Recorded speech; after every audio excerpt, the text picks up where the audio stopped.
So we all pretty much know that with every single device out there that Apple makes, they have their pros, they have their cons. But I do kind of want to hit on some of my favorite iPhones that Apple has ever made that I personally loved using and how they are kind of holding up, maybe not how they're holding up this day and age, but some of my favorite ones. Now, starting off, I would say the first one that I actually loved using was probably the iPhone 6s Plus. I love the 6 Plus too, but that 6s Plus honestly was a pretty big upgrade coming from the 6 Plus. And I think that in and of itself was a pretty crazy cool thing. That's something that I did like a lot about the 6 Plus at that moment. And with the 6s Plus, it was a newer and improved version of that device, which I think was a really, really cool thing. But that iPhone 7 Plus that I used right after it was honestly also a very, very good upgrade coming from the iPhone 6s Plus as of that moment too. And that was something that when I actually used that phone, it was actually a very, very just good phone in general. It had, an extra gigabyte of RAM. It had, extra camera. It was better built, I would say, kind of. And it looked like a newer phone, which I actually liked a lot.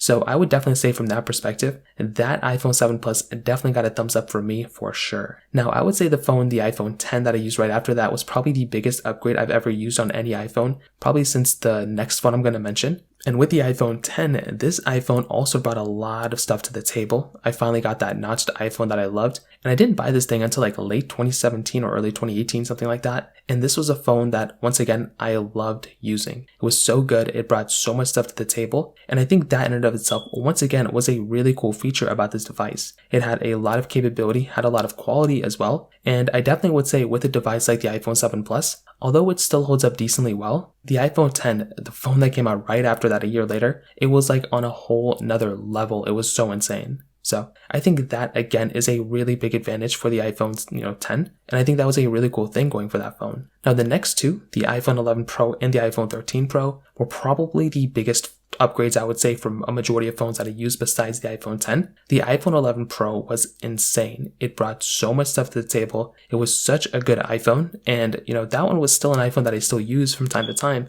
but that was an incredible device that I loved. With the iPhone 13 Pro, this was also a monumental upgrade, I would say. It brought ProMotion, it brought a better build quality, it's a heavier phone with better camera sensors. And once again, that was an iPhone that when I picked up and I used, it was just a wonderful phone that I actually loved using so much, and I still use it to this day. So those are some of my probably most favorite iPhones I've ever used. The ones in between, I've used pretty much all of them. I'm not really the biggest fan of, but those are the ones that I pretty much used, that I love. If you have any other thoughts or questions, let me know in the comment section below. Hit the like button, that would mean so much, but definitely hit that subscribe button. More importantly than everything else, I love every single one of you guys. Hopefully I'll catch you guys in the next video. Peace out till then.